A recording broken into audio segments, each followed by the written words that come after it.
আলু আর ডিম দিয়ে মজাদার এই টিফিন রেসিপি বাকি নাস্তার রেসিপি আপনারা চাইলে কিন্তু সকাল কিংবা সন্ধ্যাবেলায় এইভাবে ঝটপট তৈরি করে নিতে পারেন। বানানোও কিন্তু একদম সহজ আর খেতেও হয় কিন্তু দারুণ মজার। দেখতেই পাচ্ছেন ভিতরটা হয়েছে কিন্তু একদম সফট। এখানে নিয়েছি আমি 1 কাপ পরিমাণে ময়দা। এখন আমি দিয়ে দেব স্বাদ মতো লবণ আর দিয়ে দেব আমি 1 চামচ পরিমাণে সাদা তেল। তেল আর লবণ দিয়ে কিন্তু আমি বেশ ভালো করে এইভাবে একটু মিশিয়ে নিব।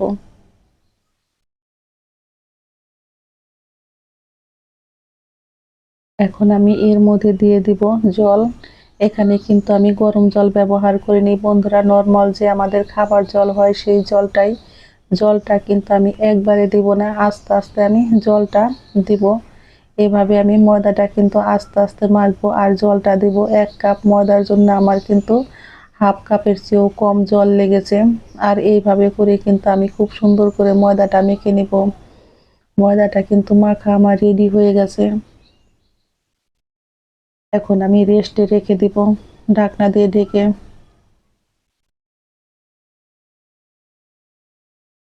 এই ফাঁকে আমি পুরটা রেডি করে নিব। এখানে নিয়েছি আমি 3টা আলু আর নিয়েছি আমি একটা সিদ্ধ ডিম। আলুটাকে কিন্তু আমি গ্রেটারের সাহায্যে খুব সুন্দর করে গ্রেট করে নিব যাতে কোনো দানা দানা ভাব না থাকে। আমার আলুটা গ্রেট করা হয়ে গেছে। এখন আমি ডিমটাকেও খুব সুন্দর করে গ্রেট করে নিব।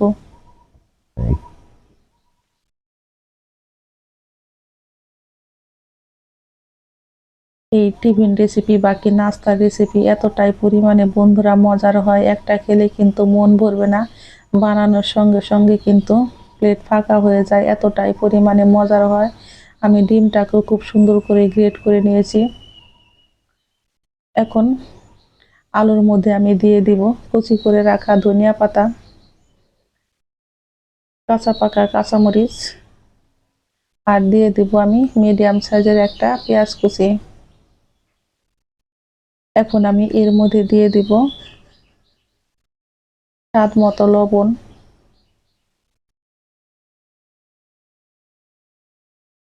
আর আমি দিয়ে দেব থেতো করে রাখা আদা।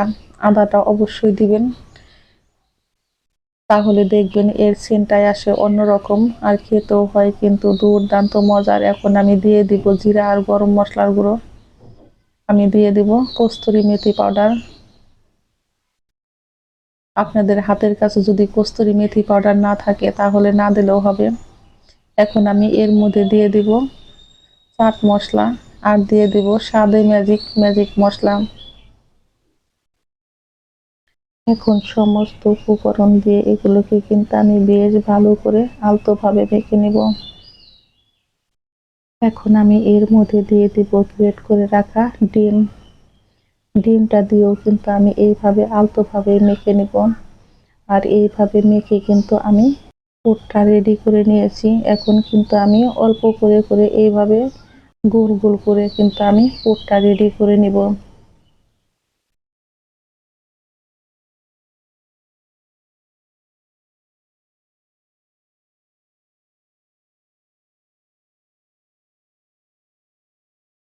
যতটুক পরিমাণে ভিতরে পুরটা দিবেন সেই পরিমাণেই কিন্তু পুরটা হাতে নিয়ে এইভাবে আমি রেডি করে নিয়েছি। ময়দাটা এইভাবে মেখে রেখে দিলে বন্ধুরা এই টিফিন রেসিপিটা একদম কিন্তু ফুলকো ফুলকো হয়। আমি কিন্তু এইভাবে করে কিন্তু লিচি কেটে নিব।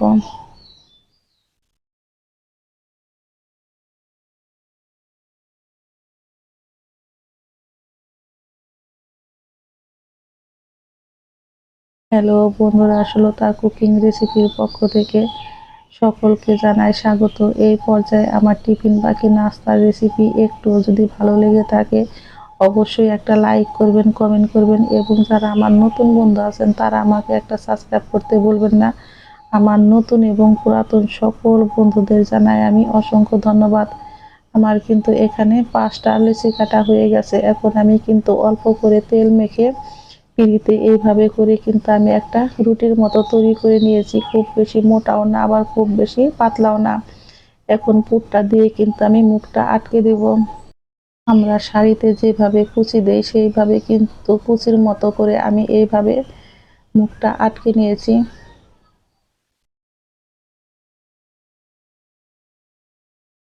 এইভাবে করে কিন্তু আমি এখন এটাকে রেডি করে নিব। আর বন্ধুরা, এটা কিন্তু বেলুনি ছাড়াও রেডি করা যায়, দেখতেই পারছেন আমি কিন্তু হাত দিয়ে এইভাবে চেপে চেপে এটাকে রেডি করে নিয়েছি। এখন আমি দেখাচ্ছি আর একটা বেলুনি ছাড়া। বন্ধুরা, এভাবে পুরটা হাতে নিয়ে কিন্তু আমি এটাকে পাতলা করে নিয়েছি। এখন আমি কিন্তু আবারও চারদিকে কুচির মতো এইভাবে দিয়ে এই মুখটাকে খুব সুন্দর করে আমি আটকে নিব।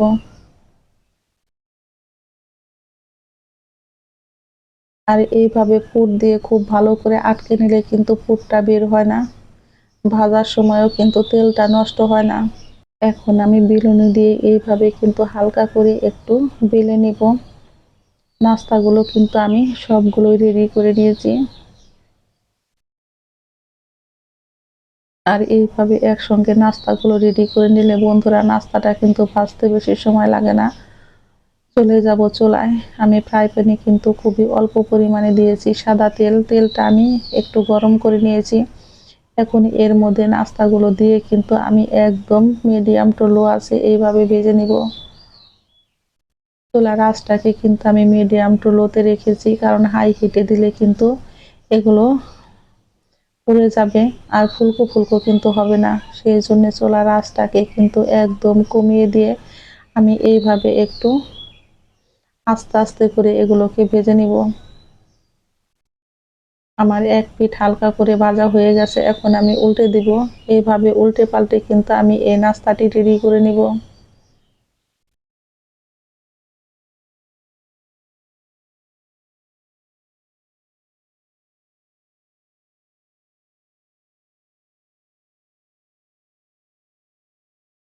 আমি কিন্তু এইভাবে উল্টে দিব। আর দেখতেই পারছেন এগুলো কিন্তু ফুলতে শুরু করেছে। অবশ্যই বন্ধুরা একটু সময় নিয়ে ধৈর্য সহকারে ভাজবেন, তাহলেই দেখবেন প্রত্যেকটা কিন্তু ফুলে ফুলকো ফুলকো হবে। বন্ধুরা, দেখতেই পারছেন এগুলো কিন্তু একদম ফুলকো ফুলকো হয়েছে।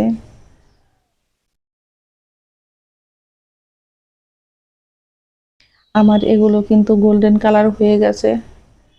এখন আমি চুলাই থেকে নামিয়ে নেব। আর এইভাবে কিন্তু গোল্ডেন কালার করে সম্পূর্ণগুলোই আমি ভেজে চুলাই থেকে নামিয়ে নেব। ঝটপট তৈরি হয়ে গেল আলু আর ডিম দিয়ে মজাদার এই টিফিন বাকি নাস্তার রেসিপি। সকলেই ভালো থাকবেন, সুস্থ থাকবেন। ধন্যবাদ সবাইকে।